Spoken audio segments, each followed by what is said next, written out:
Hello guys, and welcome to another video with Spartan 086, and this time we're doing Forces of Valor's Challenger 2. Whoop whoop whoop. So we've got to this very rare tank, and I know what you're thinking, what's he doing with two? One doesn't look right, and you're right, but we'll get to that.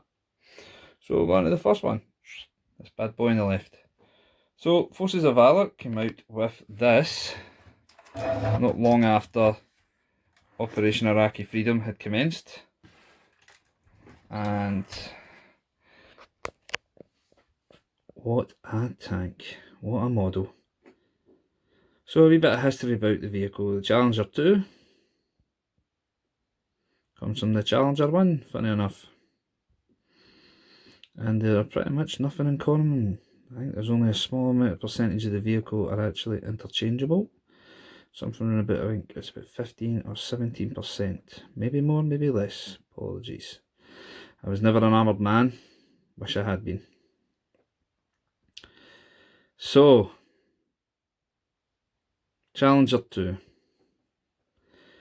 Obviously, with Challenger 1 came about, they were a wee bit behind. Everybody always floats himself off to the Canadian shooting trophy when it comes to Challenger 1 as having a terrible fire control system, terrible optics. But the team that was actually selected to go had to be pulled out, and another team was selected. They hadn't spent a lot of time on their ages and did very poor against the competition, coming dead last. Rather than looking at what was actually happening, everybody blamed the tank. Well, the tank showed everybody in the Gulf War, the first Gulf War that is, that was all a lot of rubbish. Obviously when Saddam invaded Kuwait, Britain had a pact with the Kuwaitis about protection, so they joined America and Saudi Arabia. The Desert Rats took the formation and headed out. During one of the battles, Challenger 1 was in contact and in a distance spotted movement, which turned out to be a row of Iraqi T-55s or T-62s, I can't remember. I think it was the Irish Dragoons, and they fired a number of shots, hitting a target at over, I think it was 2,000 metres. Hit a couple of them, which was impressive enough, but they spotted a vehicle heading away that was now over 3,000 metres away. Now, there's a lot of claim to this being either between 2,800 and 3,400, but estimates make it about 3.2 kilometres or 3,200 metres. The commander said, just leave it. The gunner repeatedly asked, come on sir, let's have a go at it. So you give the okay, what's the harm it could do? So gunner lined up, it's just a wee speck in his sight, fired, first round, miss. Fired again, miss. Fired a third time, kaboom, hit the target with a sable round. What does that tell you about the tank? Absolutely fantastic. But as technology advanced, Challenger 1 fell behind. The British government decided to get a new one. So they had a choice between the Leopard 2 or the Abrams. Vickers weren't going to go for that. So Vickers Defence Systems came in and says, no, we'll give you a new tank, we'll give you something better. Putting together a rough patch, came up with Challenger 2. And that's what we have today in the British Armed Forces. And it's a sight for sore eyes if you're on an exercise and this bad boy comes charging across the prairie at you, or across the plain. So what can you say? It's got distinctive engine noise. It's loud as anything. Yep, I know what you're thinking. That's not going to do you too well, but maybe it'll put the frights in the enemy to make them run away. Challenger 2, when it came around, was one of the most advanced tanks in the world. It had Dortrecher armour, which was a grade up from Chobham. So obviously it's Chobham, but it's been re-engineered to become better. Challenger 2 had more advanced optics. As you can see at the front here, it's got its togs there, thermal optics for the link to the gun. It carries the usual for the Brits, and that is a rifled 120mm. But progression's on the way to replace this. MD knows they'll be watching the programme where Rheinmetall have given a proposed idea for a 130mm smoothbore for the British Army, but also the fact that the British Army's talking about doing away with tanks. Yeah, fantastic. How are we supposed to fight wars then? By firing the nukes. So, onto this model, and they did an absolute cracking job of this.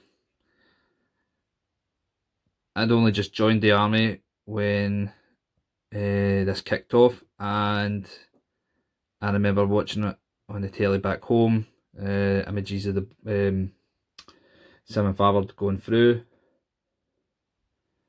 and pictures of obviously the troops on the ground battling for Basra. We had an incident with Blue on Blue, which is the only time that a Challenger 2 has been knocked out, was actually a Blue on Blue, and that was to do with the commander's hatch, and it was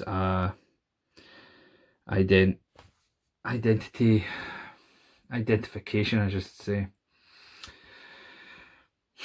Misidentified the tank, heat of battle, decided to burn it up, which they did.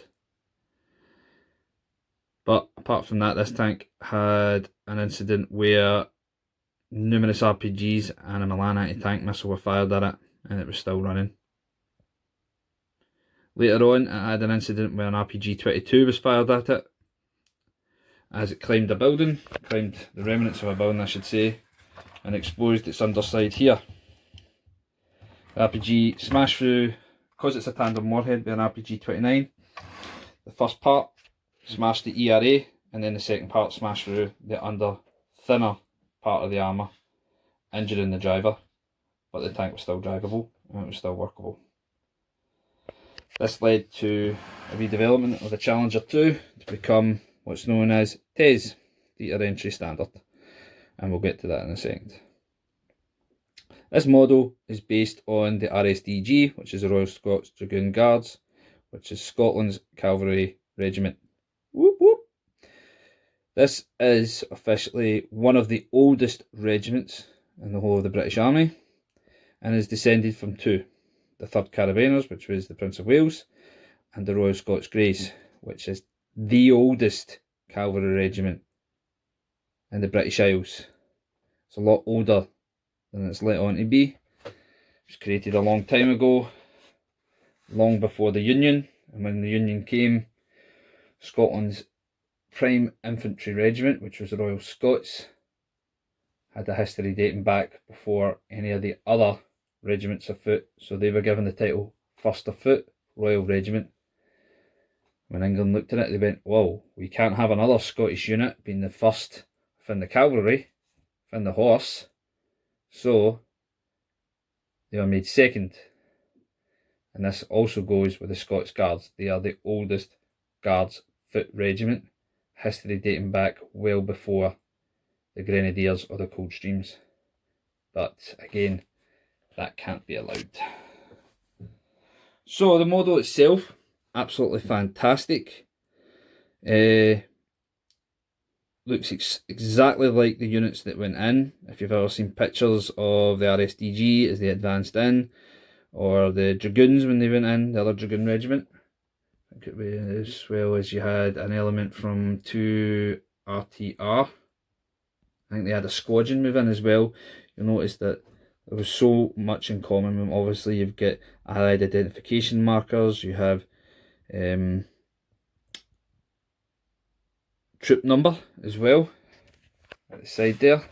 You also have this bad boy here, which is added on Jobum to the side skirt, and we also have this, and you're probably wondering what that's for. That's about dust, trying to get less dust cooked up and into the filters, which they found that when they were doing preliminary tests for the Charlie 2 out there, that there was a problem with the filters as well as the dust. The dust was a lot finer than they thought. So the model itself, brilliant. When we look around, you can see it. It looks absolutely pristine. There is a lot of problems with this though. Very similar to the Yag Panthers. Bits are easily broken on this. It's a very thin plastic, and you can see why here where the Jimpy was mounted, or M240 Bravo for our American cousins. They came off quite easily. There's also an antenna point, which is supposed to be here, broke off very easily.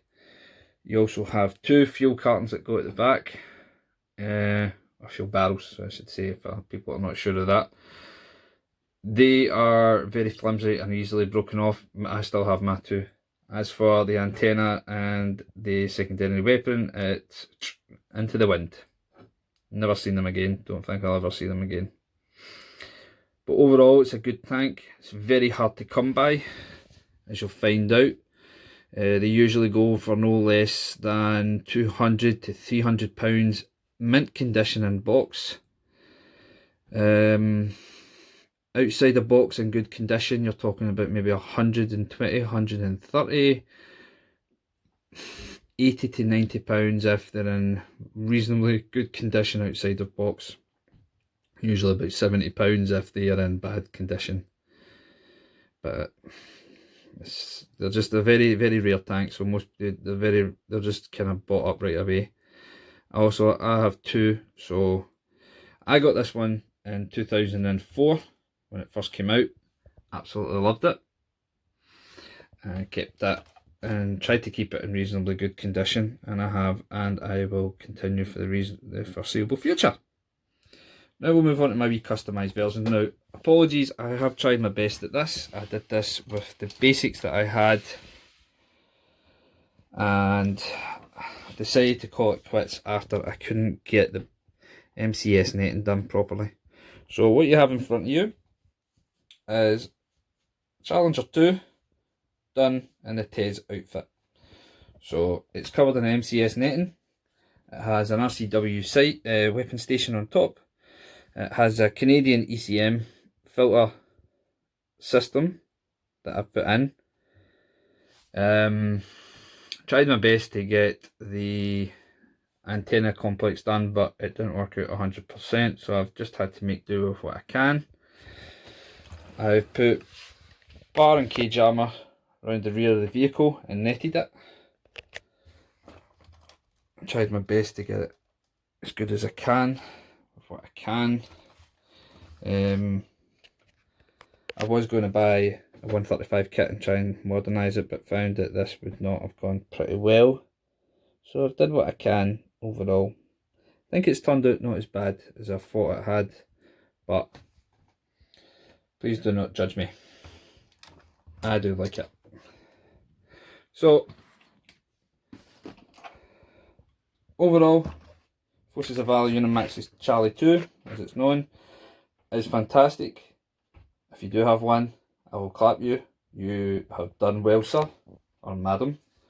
If you don't and you're looking for one, I wish you all the best, and I hope you have a big bank account.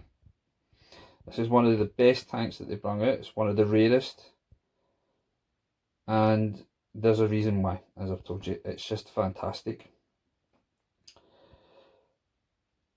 I hope you're all doing well, and I hope you are taking care of one another like I ask. Obviously things have developed again into a worse situation.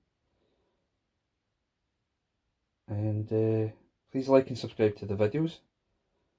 And until the next time, take care guys. Bye bye.